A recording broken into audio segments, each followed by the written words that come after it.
This is Famous and Gravy, the show where we search for living insights from dead celebrities. Now for the opening quiz to reveal today's dead celebrity. This person died 2019, age 52. Before his breakout role, his main credits had been a handful of episodes on the soap opera Another World. Mega-stardom was unexpected. John Travolta? Not John Travolta, who is still with us.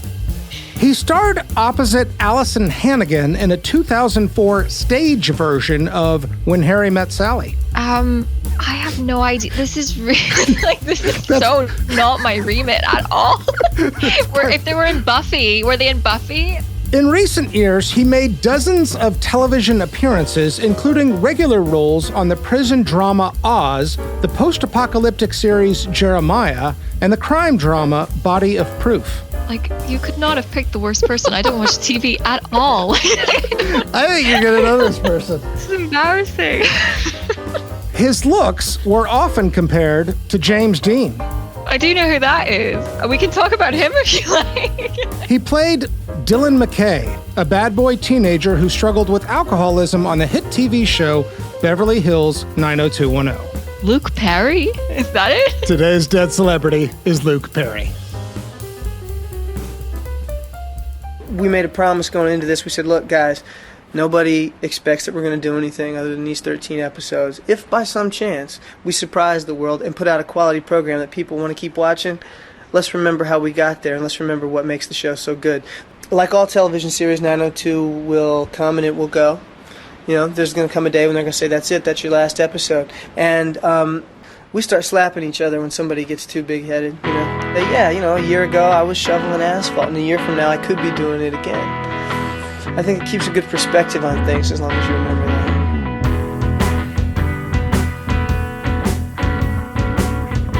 Welcome to Famous and Gravy. I'm Michael Osborne. And my name is Amit Kapoor. And on this show, we believe that the best years might lie ahead. On each episode, we choose a celebrity who died in the last 10 years and review their quality of life. We go through a series of categories in order to extract wisdom and inspiration, and then ultimately answer the question, would I want that life? Today, Luke Perry. Died 2019, age 52. Yeah, I know.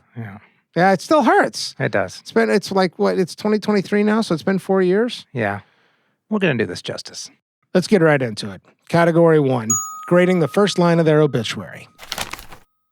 Luke Perry, who burst onto the television scene and countless fan magazine covers in 1990 as one of the core cast members of the Fox drama Beverly Hills 90210, then went on to a busy career in television and film that included, most recently, the CW series Riverdale, died on Monday in Los Angeles. He was 52. Wow. Yeah, that was my reaction. Nicely done. You. This is on deadline. This is a hard one. I thought this was kind of great. You know, sometimes you work really well under pressure. I feel like the obit writers did a lot here under pressure. Yeah. You know, I'm struggling to find the big flaws right off the bat. Yeah, right. Okay, so television scene burst on. Totally he did. And the word burst is excellent here, right? Yes.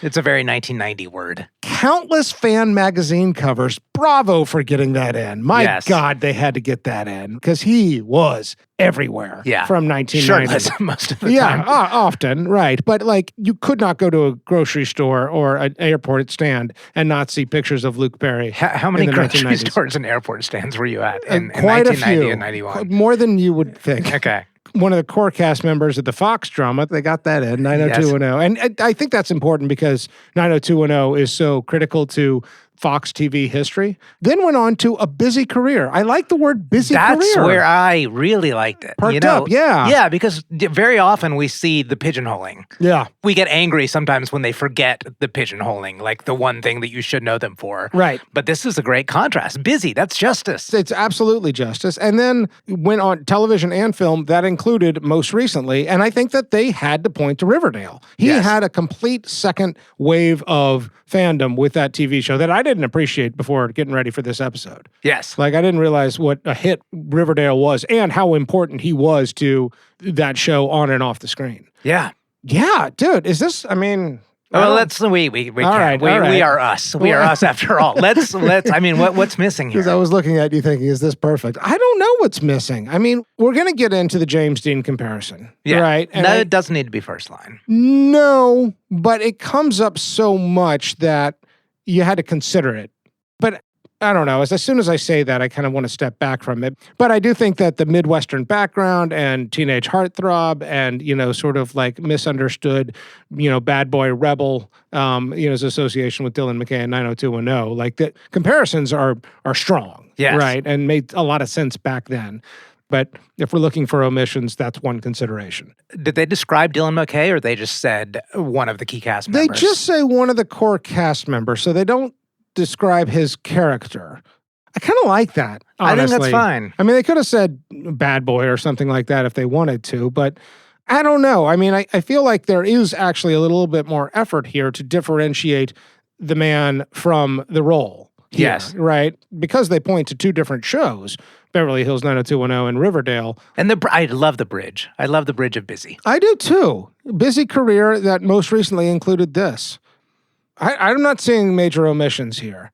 I mean, what do you think? Are you seeing omissions? I'm not. I'm like this frustrates me. Yeah, I know. I want to overanalyze and nitpick, but I'm giving my score, man. I'm giving this a 10 out of 10.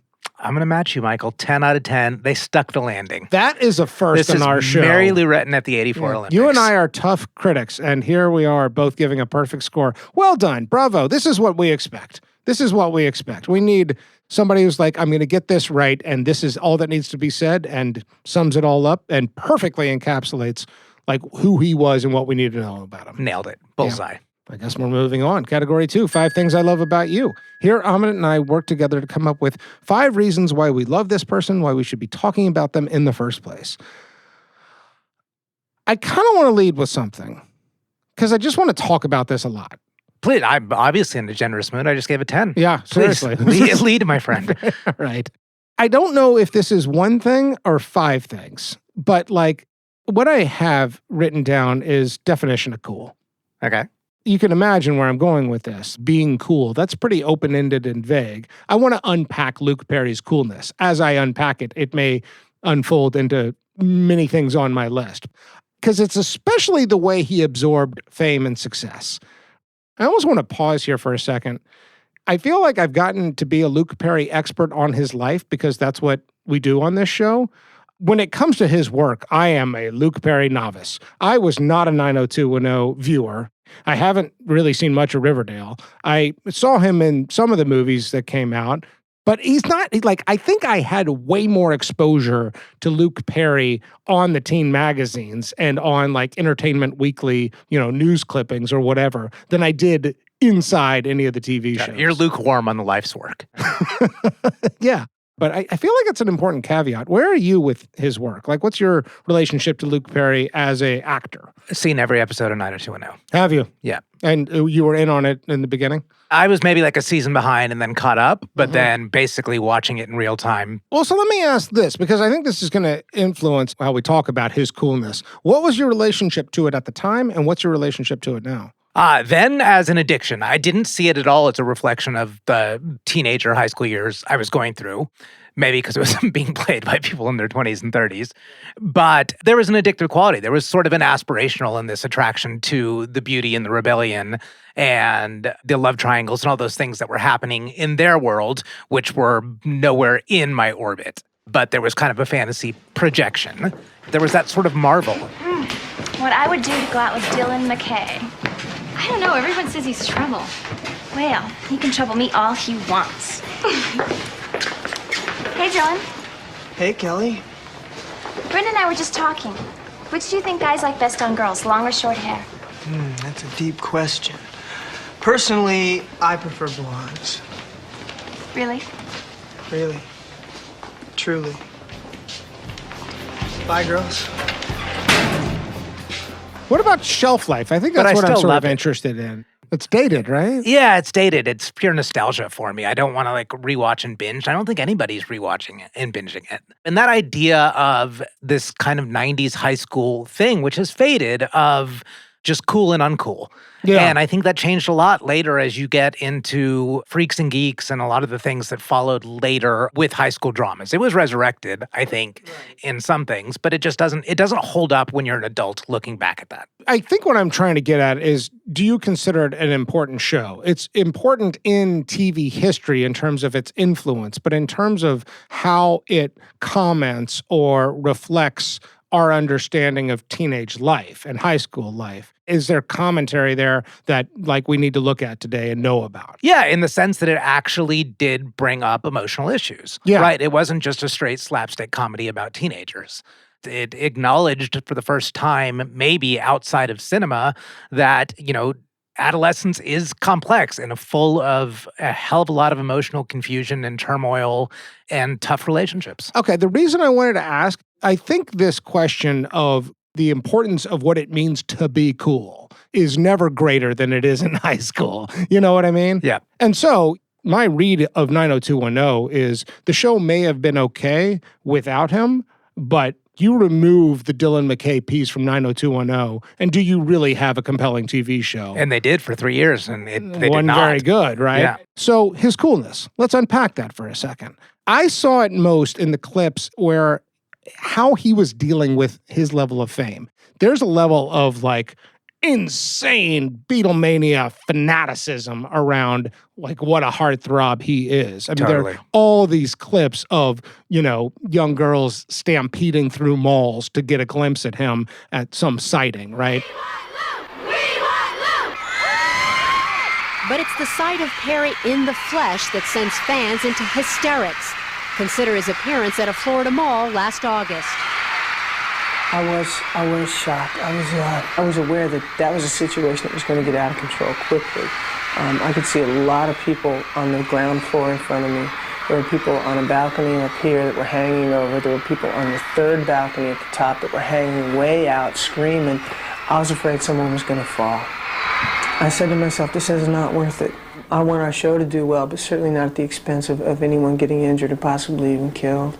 How he dealt with that was very cool. The way he balanced a kind of even-tempered humility and presence. Like when he makes public appearances, the way he handles himself is really cool. Yeah. There's a quote from Vanity Fair that I copied over.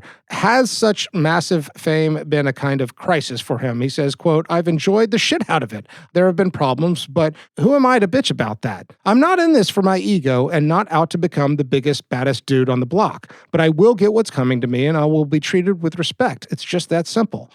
There's a self-awareness about this guy. And that's like a 1992 interview, right? We're talking about a 25-year-old. Height of 90210. Like, it's really interesting how he both expects, absorbs, and steps forward, but not too far forward, and not into a pile of disaster and, I don't know, all the trappings that come with this kind of attention and fame. It's really cool. And there's no question, like, when it comes to his coolness, that, like, even though I wasn't watching 90210, I was definitely looking at this guy being like, man, I wish I could be that cool. Oh, you yeah. know? And I still am.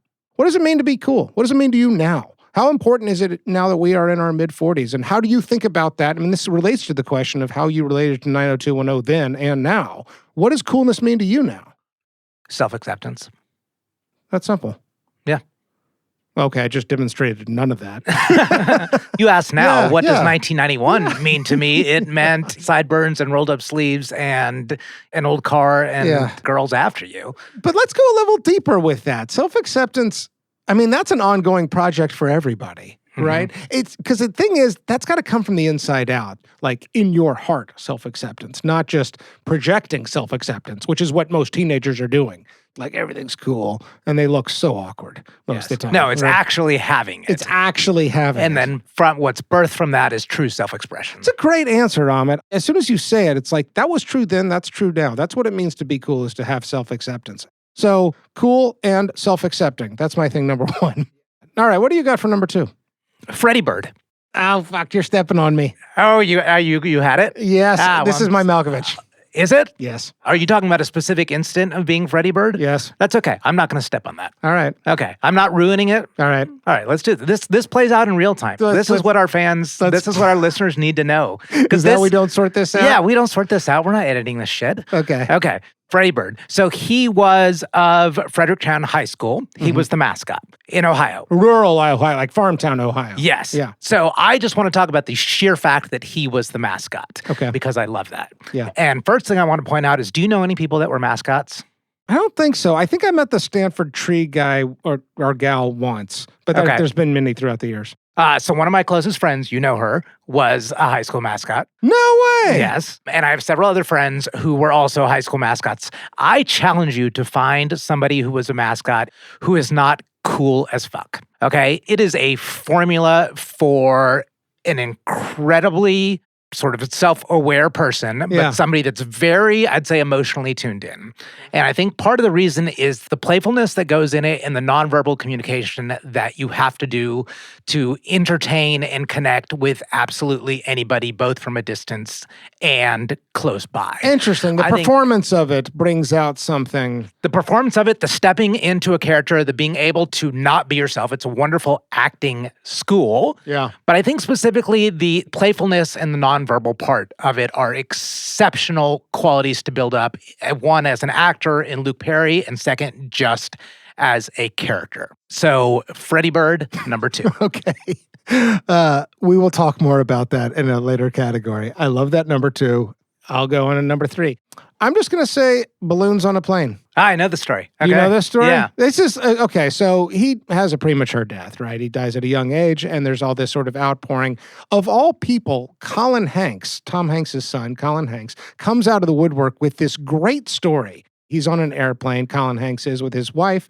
There are these 2 young children who are, really having a meltdown, and the plane's been a little bit delayed, and there's some turbulence, and like these 2 kids are driving everybody crazy. This figure comes out of first class with sunglasses and a hat on, comes up to the children and blows a balloon, just straight up blows a balloon and ties it in like, would you like this gift? And they both chilled the hell out. And Colin Hanks said everybody on the plane was, about to lose it. And this superhero steps in. They get off the plane, they're picking up their luggage, and Colin Hanks does a double take. He's like, that guy is Luke Perry. And he goes over and, introduces himself. And Colin Hanks says he's starstruck. And he's like, how did the balloon thing, where did that come from? He's like, I always go on to an airplane with a couple of balloons, in case something like this happens. That is brilliant. To go onto an airplane with, I'm going to have a couple balloons in my pocket in case some children need, a little distraction and something to cheer them up because they're losing it. It's small, but it's thoughtful and also like so simple and just wonderful. So I'm now going to travel with balloons in my pocket every time I get into an airplane. We're going to stop by the convenience store after here, and I'm going to send you home with some balloons in your pocket. Wallet, keys, chewing gum, balloons. Sunglasses, balloons. Sunglasses, balloons, exactly. Yes. So that's my thing number 3. Oh, where to go? I've got several. I'm going to do this. Father figure, a George Michael song. Nice. He was very often described specifically on the set of Riverdale as the father figure, both because he played Fred Andrews, the father, but on set, he was the father figure and much celebrated for that. He was the one the cast looked up to. He was a mentor. And why I love it is the contrast from the Dylan McKay that we got to know, because he was almost the fatherless son. That was the character he played. Yeah. And the real Luke Perry was also pretty much a fatherless son. So he had, a terrible relationship with his father, who was also biological father. Yeah, who was an abusive alcoholic. Some of that was probably easily channeled into his portrayal of Dylan McKay.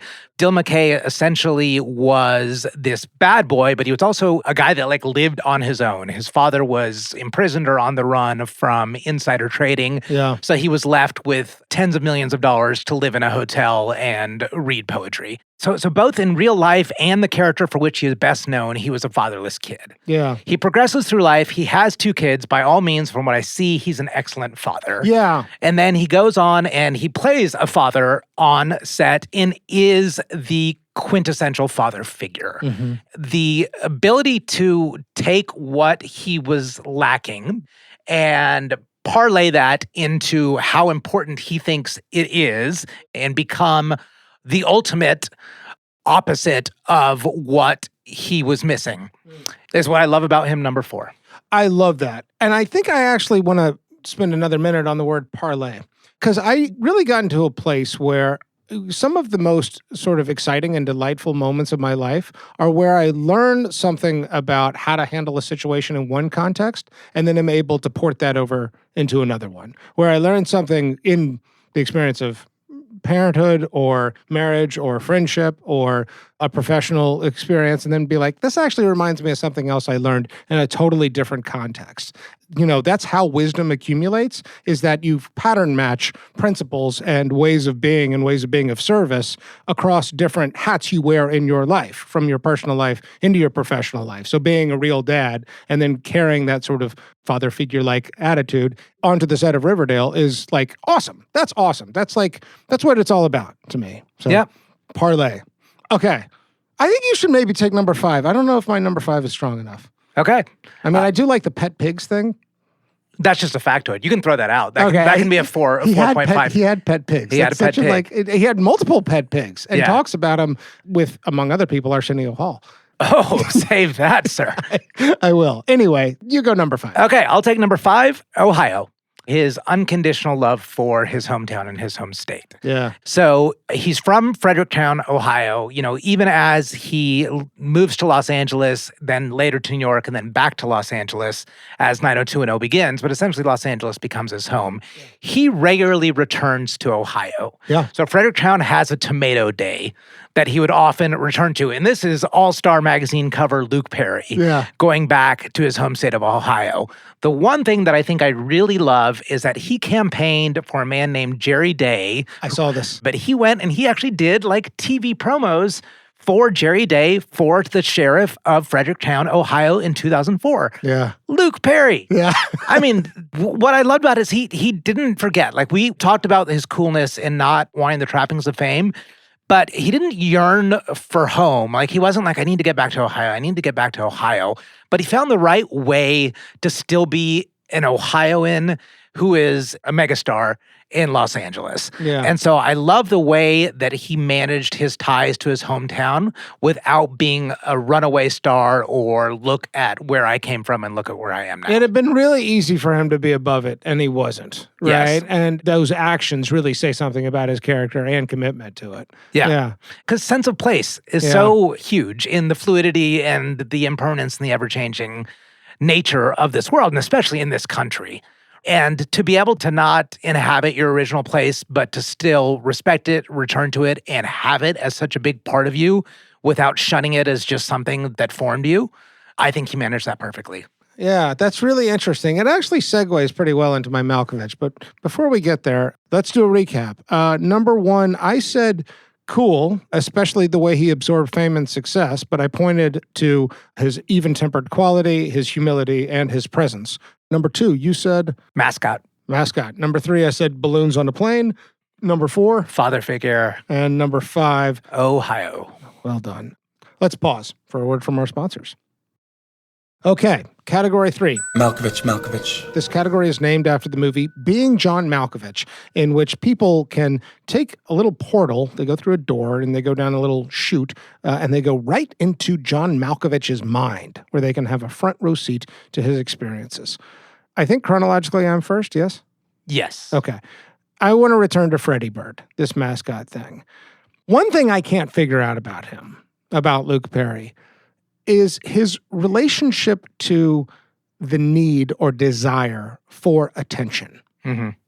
You know, he talks in the interviews of like, I wanted something more when I was growing up in rural Ohio. Well, I didn't think the guy I was going anywhere. You know, I want to do something with my life. You know, when my time here is up, I don't want to look back and see that I didn't do anything. You know, and by that I mean I didn't have any effect on anything else. I see a lot of people that let their life happen to them, and I want to happen to my life. I don't want my life to happen to me. People talk about, like, he's not in high school drama. It doesn't look like. He's not even that much of a trained actor, really, although he does get some training later on.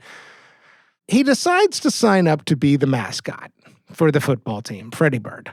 He goes so far with it that he actually has his stepfather deliver him onto the football field in a helicopter.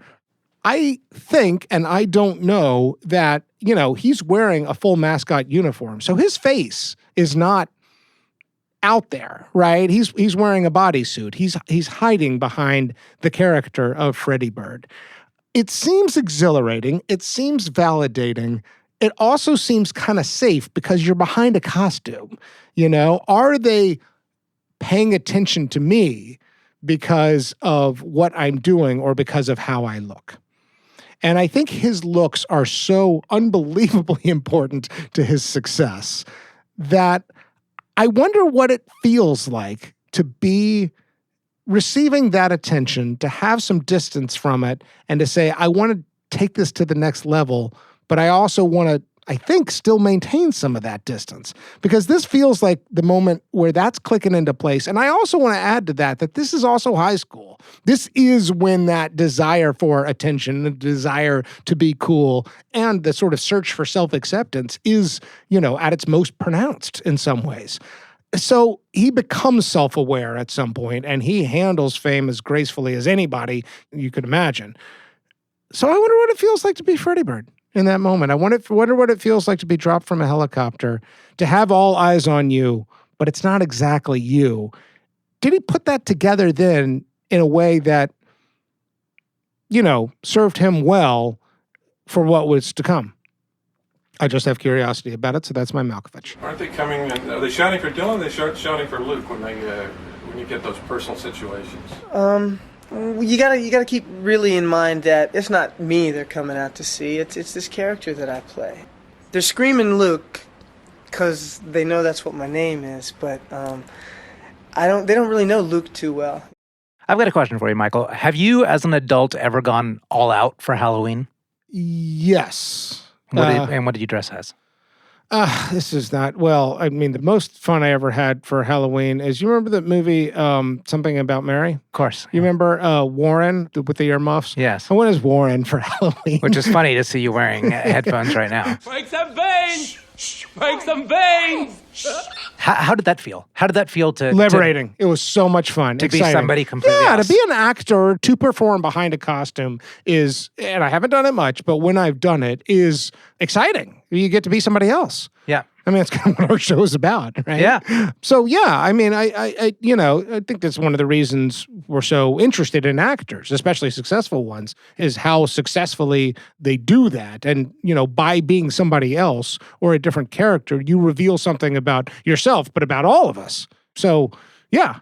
Okay. Does that answer the question? Yep, totally. All right. What's your Malkovich? Okay, so I'm calling an audible here. I had one written down, but I'm doing something different because, I don't read the first line of the obituary prior to coming in here, and I didn't know that they were going to say magazine covers. So in 2016, when Luke Perry turned 50, he graced the cover of AARP magazine under the headline 90250. Okay, so this is in contrast to all those magazine covers of the early 90s, all the Vanity Fairs and Vogues and Teen People, and he's not in this old man type of thing. He's only 50. Right. So to see yourself on the cover of AARP magazine, only at the age of 50. I want to know what he felt the message was being sent. Did he feel that youth is gone, and now here we are in this next phase of life?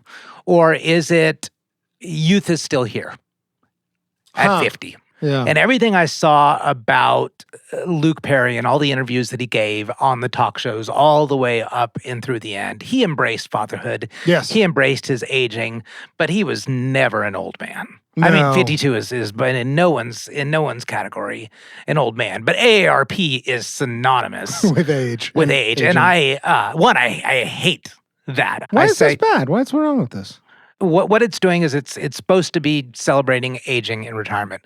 What I don't like is just the association of those letters, AARP, and what it's come to mean. It comes to mean aging. It comes to mean death is imminent. It's double meaning here in Luke Perry's case. But I don't like that. What I would do is I would drop the AA and I would change the R from retired to rejuvenated and just call it Association of Rejuvenated People. Interesting. And that's where Luke Perry belongs on the cover. Yeah.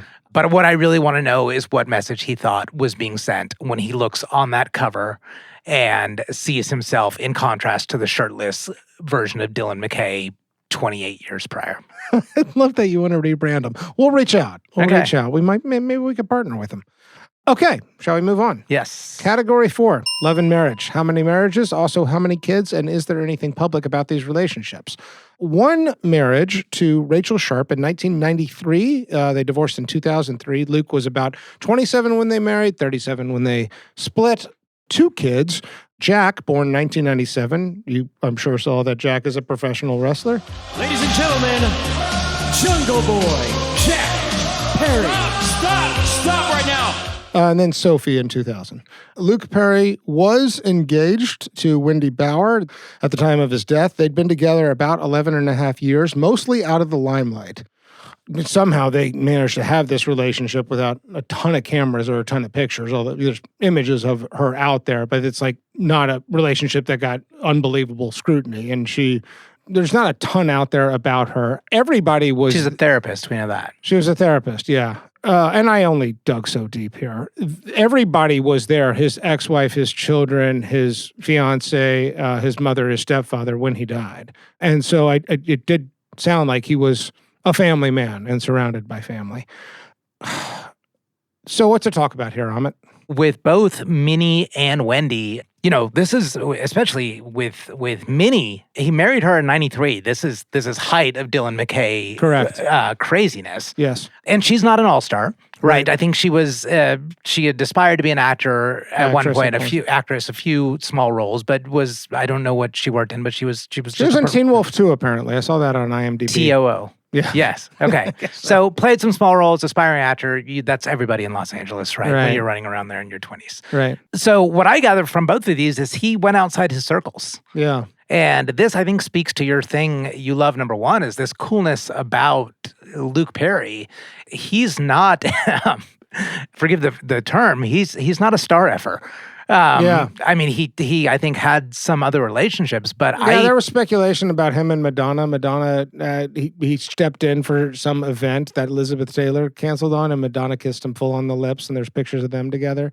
Yeah. And he lived with the Arquettes for a while, and apparently fell head over heels in love with Patricia Arquette. And was deeply close with the sister also. That's correct. Of the Arquettes. Yeah. But what I want to get back to is looking outside your circles. And I think that's a very interesting life lesson from Luke Perry. And I think you can only do that in certain categories of lifestyle, right? The traditional way, we're in a completely different era right now, but, traditionally you meet people, school, church, work. That's how relationships get started. Now it's, very largely online. Starts on an app or whatever. But the lesson here is just look around. And that's an interesting lesson that I gleaned from Luke Perry, is these both seem to be rather serendipitous run-ins, these long-term romances. I guess what I'm interested in is how hard do you think it is to be that attractive and that desired and that known?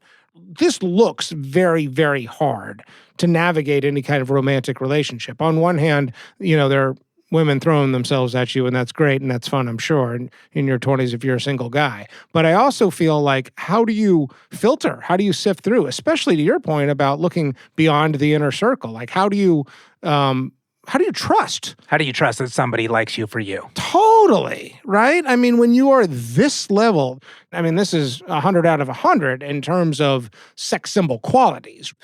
When I said earlier about mob mentality, it's sort of hard for anybody to shed that. As much as I give Luke Perry a tremendous amount of credit for being cool and self-aware, that waxes and wanes too. The man has moments of insecurity. We all do. And there's got to be a way in which this level of fandom, it's hard to sort of have the walls and defense mechanisms to sort of filter through what's real and what's not about me. Part of the reason I'm so interested in Freddie Bird is that, he's obviously, like all of us, interested in attention, and definitely interested in attention from women.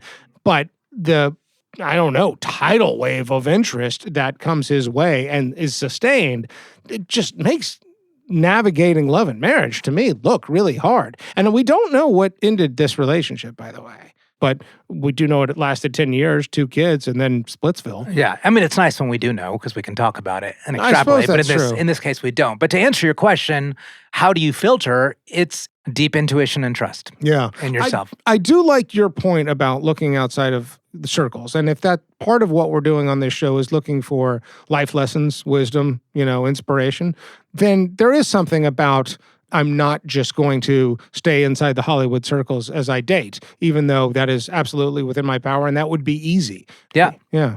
And it did sound like they were committed parents and his commitment to family really was genuine. I mean, Yeah, and the by all fact that accounts. the ex-wife was by his side with the fiance after his stroke on his near deathbed, I think is quite a testimony. Yeah. Okay, shall we move on? Yeah. Category 5, net worth.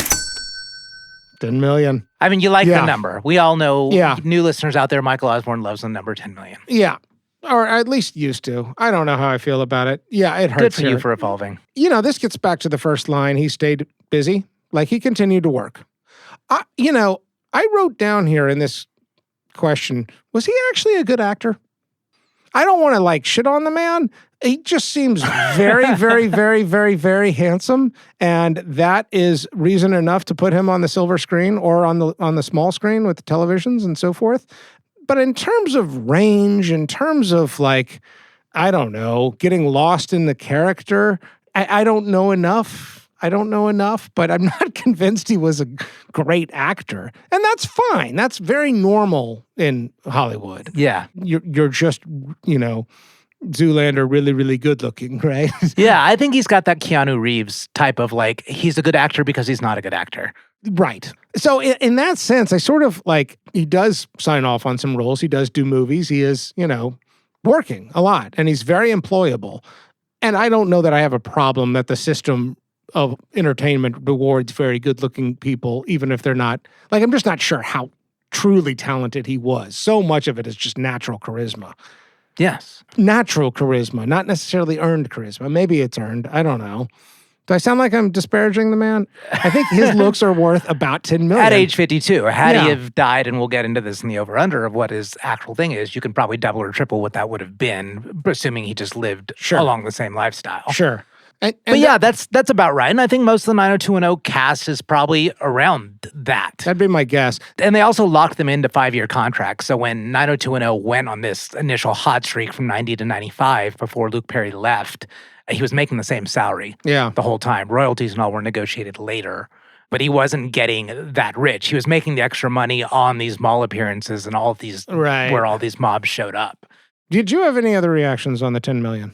I think it's not all 90210 money. It's because, exactly as the New York Times said, he stayed busy. Yeah. And Riverdale did produce some money as well. But I think he did, as conflicted as he was about the teen idol status, he did make some money off of it. Yeah. Appearances and whatever he did in between. He had a tough relationship with fame, but I think he monetized it wisely. And going back to the coolness, I think he was as rich as he wanted to be. I 100% agree with that, Amit. That was my read as well. I'm glad you said it. Okay, category 6, Simpsons, Saturday Night Live, or Halls of Fame. This category is a measure of how famous a person is. We include both guest appearances on SNL or The Simpsons, as well as impersonations. The smile is just radiating already. Well, this is one of my all-time favorite Simpsons appearances. And maybe I'll skip to that. So actually, let me do SNL first. He hosted in 1993. Yes. It's hard to find clips of this. There's still images out there of it, but he was actually the host. But anyway, he hosted SNL. Simpsons. This is one of my all-time favorite appearances. It's on an episode called Krusty Gets Canceled, when there's a ventriloquist who displaces Krusty the Clown. Yes. And Bart and Lisa help Krusty stage a comeback. And Luke Perry's name comes up. I didn't know you knew Luke Perry. No, he's my worthless half-brother. Krusty has fantasies of I'll get him on the show so I can humiliate him, and has him as sideshow Luke Perry. Krusty has this fantasy of shooting him out of a cannon into a brick wall to destroy his face. And it doesn't quite go down like that. He puts him in the cannon. Are you comfortable in there, Luke Perry? Fire away, Krusty. They blast the cannon. The cannon flies out of the TV studio, blasts through a sandpaper factory, and you hear him screaming, blasts through a stand in the Quickie Mart where Apu is stacking all of these acid vials, and he cracks them all, and you hear him say, "Oh, my face! My valuable face!" I had forever thought he said, "My face, my beautiful face." And this was an inside joke with Allison and me for forever. This is like something that once a week we'll bring up, like, my face, my beautiful face. Because there's something hilarious about that. It's actually valuable face, which is better. It's a better joke. Anyway, sideshow Luke Perry on The Simpsons. Wonderful season 4. appearance. Wonderful appearance. Luke Perry was on Arsenio Hall twice. Okay. And really great on it. The second time he shows up, he is wearing a Star Trek uniform for some reason. It's very charming. And he's like, and he makes reference to it. He's like, the first time I came on, I was wearing a black jacket. I wanted to do something a little different this time. So he's got the original Star Trek uniform on. There's your cool Luke Perry. There's your cool Luke Perry. Okay, I want to try to ask you questions that no one's ever asked you before. But before I move on to creative stuff, what's up with the pig, man? Some people got dogs, cats. Brian, I have a pig. He's black. He's about this long. He looks like Elvis. He's beautiful. Gets in the shower and he dresses up and he's got his own agent and stuff like that. And he's a civilized pig. Hollywood Walk of Fame. This one's a little hard because I did see a picture of a star, but then I saw an article saying that there is no star. So I don't know if that picture is real or photoshopped or what. This Hollywood Walk of Fame thing is, every time I research this, it gets more and more confusing. But I'm going to say there's a Hollywood star. This man is 4 for 4. Yeah. And that tracks. Totally.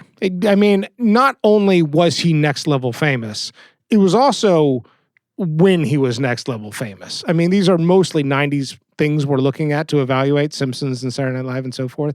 It is a little hard to overstate how, like, he was the number one most famous man in America for a period of time, I think. Yeah, I mean, if you're going to look at like the Generation X sort of characters, you've got, Luke Perry, Kurt Cobain. There's a short list of them. And I think if he had done nothing after 90210 and still died as tragically as he did in 2019, there would have been equal outpouring and reverence. I think that's right. I think also the thing that you have to sort of point out to the younger generation is how important magazine covers were once upon a time. Now we see things on our social media feeds and on our screens, flashing all the time. But there are figures out there who just seem to be everywhere. Luke Perry was everywhere for a few years. Yeah, I mean, I don't know if Taylor Swift is a fair comparison, but that's pretty comparable to, I think, what 90210 cast and specifically Luke Perry was in the early 90s. It's not a crazy comparison.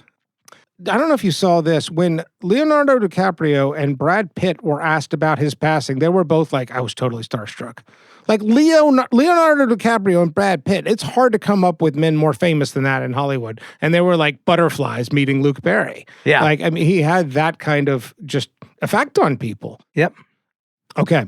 Category 7. Over under.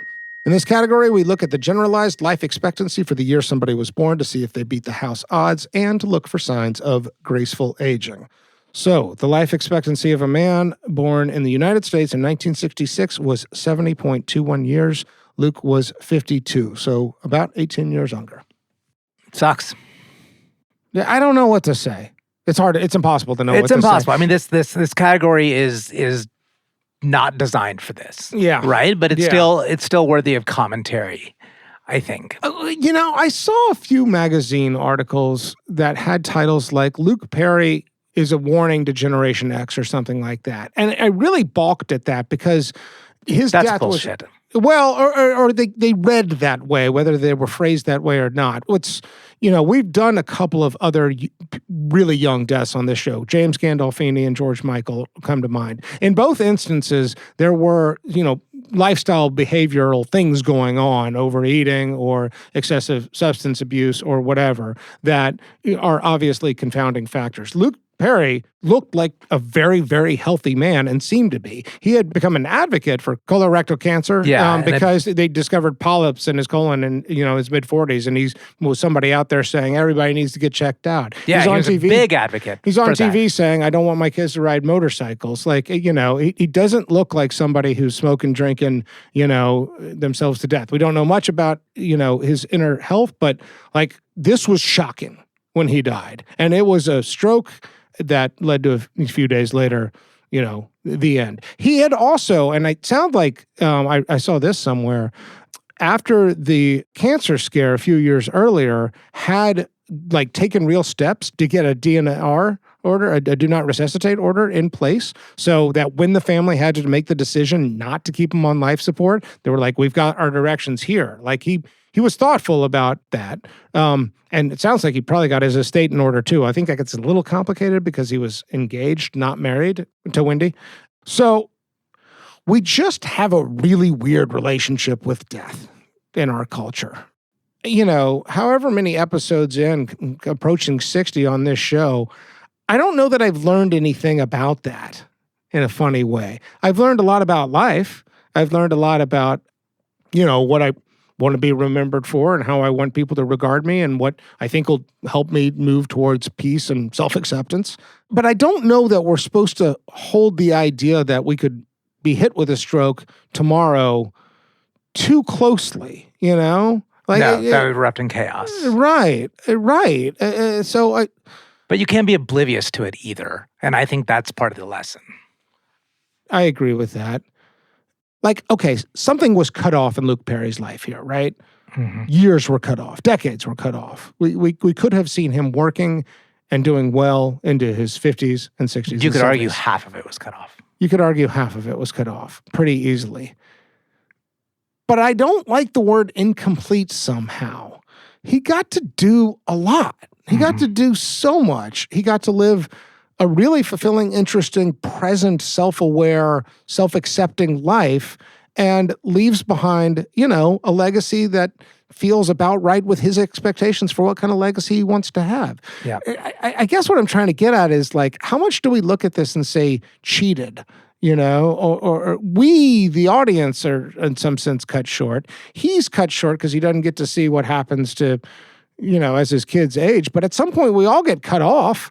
At some point, we're all asked to exit, right? Yeah. You know, so I'm not trying to make a case that it's not tragic. Of course it's tragic. I'm just not sure we should use the word unfair or unjust or incomplete. That's where I feel like, in as much as I'm thinking about the nature of death, there's something about me that wants to look closer at that idea. I disagree with you on most of that except for incomplete. Yes, I think it is unfair. I think it was cheated. I think it was unjust. Completion maybe... In some sort of cosmic sense, who the fuck are we to say? I mean, that's the point, right? Is there a lesson to a young death like this? Yeah, there is. So you say and I'm gonna build on the word incomplete, right? And its completion shouldn't, I think, in this regard, be thought of as the span of life. It's, did you complete what you were handed to you? Yeah. Did you complete your days? Did you complete your months? Did you complete your years? And I think he did that. Yeah. Right. And I think the broader lesson is a cliche, but it's, you know, it's, yes, you have to make plans, longer term plans. You can't live everything completely in the moment. But you can you know what the small gestures are that matters, and you know not to put those off. You know when it's important to go to the party, to go to the wedding, to go to the funeral, to say I love you repeatedly, to express gratitude, to do all these little things. Because yes, all that can go away, and we're talking about, you know, small percentage points. Yeah. But I think that is the lesson, is that what we see in Luke Perry is that you and I both see some completion. We see acceptance, we see gratitude, we see reciprocity, and I think he did all that. You are the hottest thing in America right now for teenage girls. What is that like? It's scary, it's dangerous. Things that get hot and burn out quick, and they're gone. There's just so much ashes.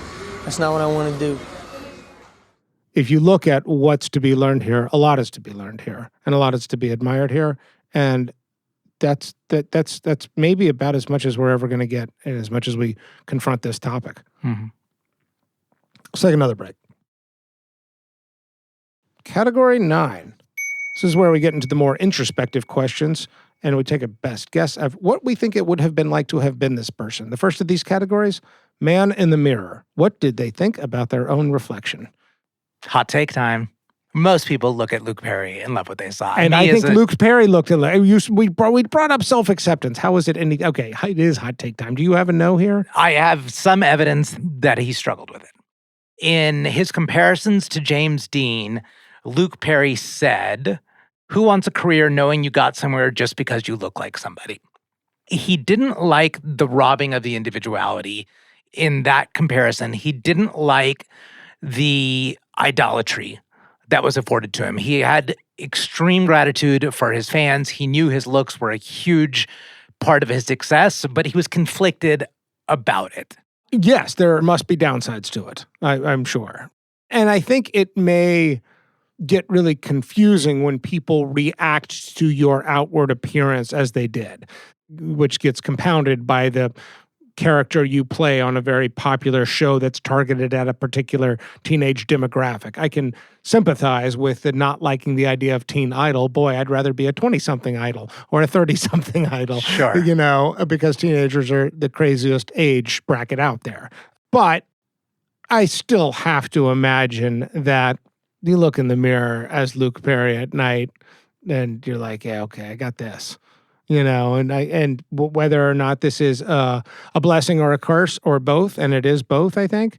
You know, I think he's more grateful than not that he was blessed with the looks and the charisma. Because I do think a lot about him is coming from the inside out. You know, it's not there's lots of handsome faces out there. There's lots of pretty faces out there. And some of them don't work so well because the people who have them are all torn up inside, you know, and don't know how to play the hand. Not only did he have it, but he sort of could play it, you know, throughout. So I'm going a resounding yes here. This question is, can the charisma exist without the looks? Don't know. Who knows? Don't know. So where are you on this? So there's evidence. There's evidence. I'm a yes. Okay. I mean, you can't not. I'm just saying be a little careful. Yeah. It's certainly not the recipe for happiness. I guess the lesson is just don't forget. All right. Category 9, outgoing message. Like Man in the Mirror, how do we think they felt about the sound of their own voice when they heard it on an answering machine or outgoing voicemail? Also, would they have the humility to record it themselves, or do they use the default setting? So, humility, I don't actually question a lot. I think he absolutely would have done it. Yeah, I agree. But I will say that I was wrong about that. I wouldn't have guessed that 2 weeks ago. Before doing the research? Yeah. Yeah, I agree. I want to talk a little bit about the voice. His voice is cool, and he is cool, very cool. But it is also all kind of in the throat. Yeah.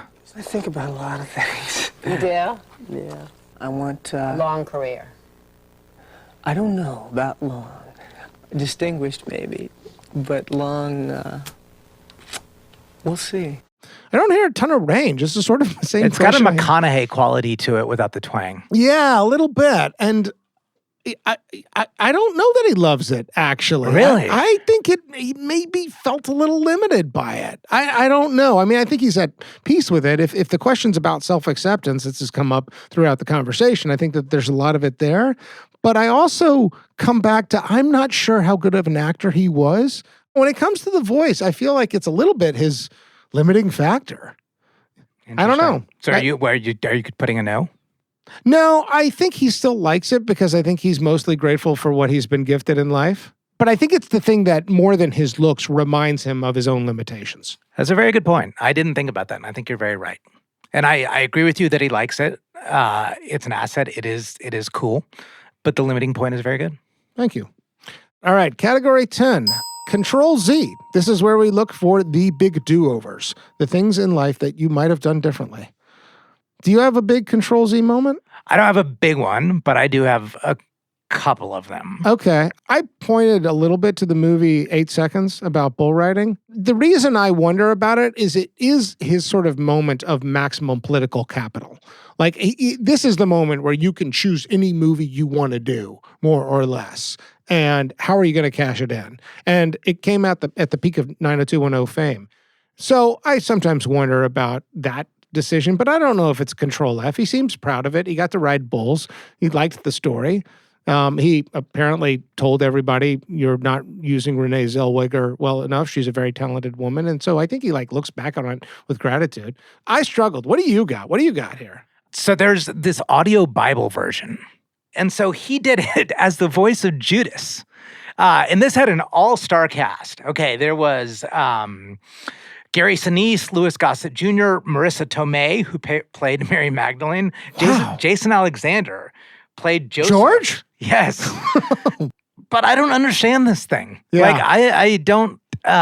So why is this a Control Z? I just don't get it. Okay, so this is my take on a Control Z. And a guy like Luke Perry, who, whatever he does politically or religiously, publicly he toes the middle line. Yeah. And I think to do an audio version of the Bible, even if you are a Christian or a devout Christian, but it's not something that you start to wear on your sleeve like Mel Gibson does. Right. I think it's a strange decision, especially somebody with such a wide fan base. But is it a bad decision? I don't know. I mean, people get a lot out of the Bible, whether they're Christians or not. It's a good point. It's an I wonder, right? You know, so it's maybe a control and like just hover over the Z. Yeah, but it's like, I'll do it. But it seems so out of step with the rest of the busy Luke Yes, Perry I think between that there is a 90210. managing of a public image, like it or not, that he has to reckon with. I mean, I think when it comes to Democratic politics, I do think he gets a little bit more outspoken as he ages. Yeah. Right. And to play Judas. Yeah. I mean, that's the other thing. Well, Harvey Keitel did it, but I guess that man's known for taking risks. I could see that's more of a Judas than a Luke Perry. Sure. I mean, the sideburns is the closest to a Judas we have with Luke Perry. According to the Renaissance. Yeah, paintings, but my point that I was making just on the Control Z and the do-overs, neither of us see a lot. Yeah. I failed to find a bad word about him. Yeah. All right. Category 11. Second to last category, cocktail, coffee, or cannabis. This is where we ask, which one would we most want to do with our dead celebrity? This may be a question of what kind of drug sounds like the most fun to partake with this person, or another philosophy is that a particular kind of drug might allow access to a part of them you're most curious about. What do you got? I toggled between cannabis and cocktail. Ultimately, I'm landing on cocktail, and it's beer.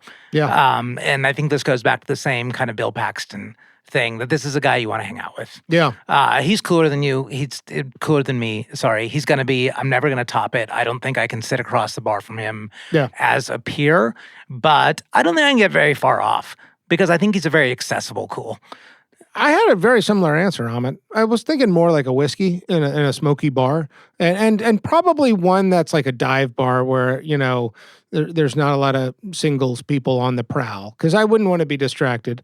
But I'd like to have a conversation. And, you know, I would be the grenade that the other woman has to fall on. Yes, exactly.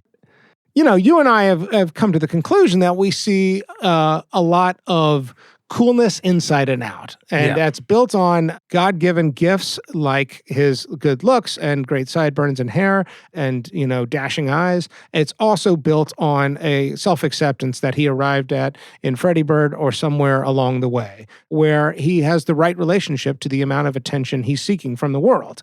I do have sort of residual curiosity about where that comes from. Does he, and it's a little bit of a chicken or an egg question, does he look in the mirror and say, I'm a very handsome man, and then builds the charisma up from the inside? Or does he have some sort of understanding about how to navigate the world, and then that comes out in what we see on the screen and in the pictures and on the magazine covers? I'm curious to learn the path to self-acceptance and be working towards it. And I feel like there may be something you could glean from this case study over a nice glass of whiskey and a smoky dive bar. And you think that's going to be taught to you, or do you think that's just something that's going to be absorbed by conversation and mannerisms? Yeah, that's a good question. I'm not sure. I'd like to come away from that conversation saying, I had drinks with Luke Perry tonight, and of course, this is a very handsome and charismatic man, and I learned something about self-acceptance by hanging out with him.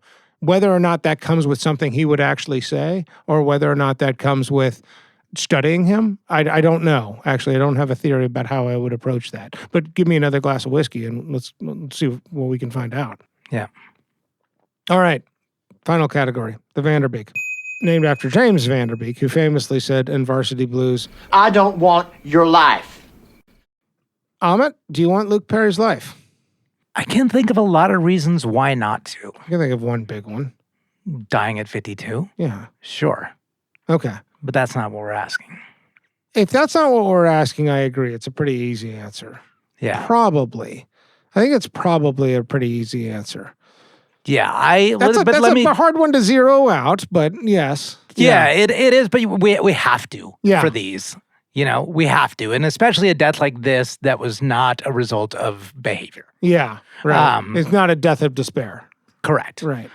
We have to zero that out, and otherwise, it's not a question even worth asking, right? Did you want to die at 52? Absolutely not. But I'm not sure I want to die ever. And yeah, but I'll do say what the questions are. I'm not, we have very little information about this first marriage. Yeah, and where why it dissolved. I think his quieter years in between 90210 and Riverdale were somewhat intentional. And understandable if they were intentional. I could see wanting to be like, I need to be careful about the next thing I choose because this has been fucking crazy, being Dylan. Yeah, and he's got some good gigs. He had Oz, but he's also raising children. Yeah. He was a father, and he said that repeatedly. Yeah. Like, that's family first. And he's got to get back to Ohio for the sheriff election. Yeah, and Tomato Day. Right. And I think that's what those years were about. But I'll tell you my journey with Luke Perry over the lead up to this episode is like I went from expecting a version of Dylan McKay to really admiring the guy. His character and charisma and the way others spoke about him, the way his actions, I think, followed those words. Yeah. This is a really likable guy. I struggle that with the envy, right? The envy of the looks, especially like the envy of the 13-year-old me looking at Dylan McKay on the screen. Absolutely. And but I struggle with that, and I wish that the 8th and 9th and 10th graders who I'm going to school with felt the same way about me as they do about Dylan. Yes, right. Exactly. But even even a 45-year-old me still kind of there's a little bit of envy. Sure. On how cool this guy is, but he's not a dick. Yeah. And he seems like a good person, and he seems like his heart was in all the right places at all the right times. So if I'm going to sum all that up, then yeah. I want your life, Luke Perry. It's a really good answer. I'll do my best to zero out the young death too, because I think you could dwell on that and just say that's a deal breaker right there. And that's not valuable for the purposes of this conversation, really. I wish I knew a little bit more about what we've been calling self-acceptance, because I'm looking for that blueprint, those actionable tools and steps here. And I don't know, I do have it some days, like where I've been, what I've done, who I'm with, how I spend my day. And I give myself better than average scores, I think, about, how I'm participating in life. And I just wish I understood the mystery of self-validation a little bit better. I don't know if that plays into the Vanderbeek or not, or how much I'm projecting just because the guy does come across that way. I really, really do wonder a little bit about the volume and level of the inner turmoil that must be there because it's always there. And I think I'm absolutely with you. None of this necessarily plays into do I want it or not. I think I do and so I'm a yes on the Vanderbeek for all the reasons that have already been stated. But I'm not sure if I'm any smarter for saying yes. You know what I mean?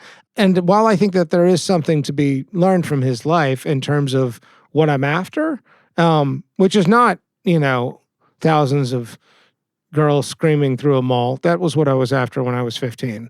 I am after this self-acceptance piece. How to get there, I still don't know. I've got some ideas, but it's incomplete. Yeah. So I'm a yes to. I'll take your life, Luke Perry. Okay.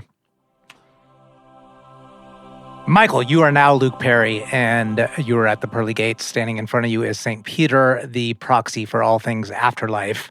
You have an opportunity now to make your case as to what was your unique contribution to how you left this world better than you found it.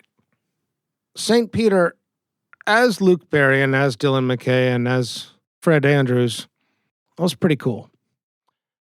That's not a small thing. Somebody's got to be cool. But what does it mean to be cool? I think it means to have others admire you, but it only happens if you admire yourself.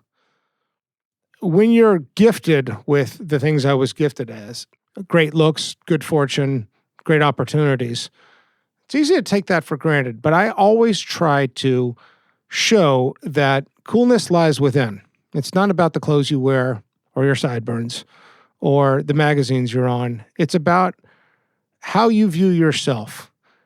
And the more I tried to demonstrate that from the inside out, the more I hope I showed people that level of coolness is inside all of us and can be found inside all of us. How you get there is everybody's individual journey, but at least I demonstrated what it could look like and what it could feel like, and I approached that with as much humility as I possibly could, given the hand I was dealt. For that, I hope you let me in.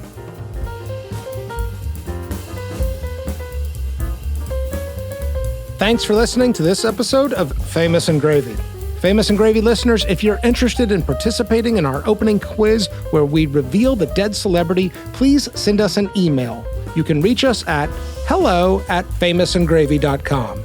If you're enjoying our show, please tell your friends. You can find us on Twitter or X or whatever it's called these days. We are also now on Threads. Our handle is @famousandgravy. We also have a newsletter, which you can sign up for on our website, famousandgravy.com.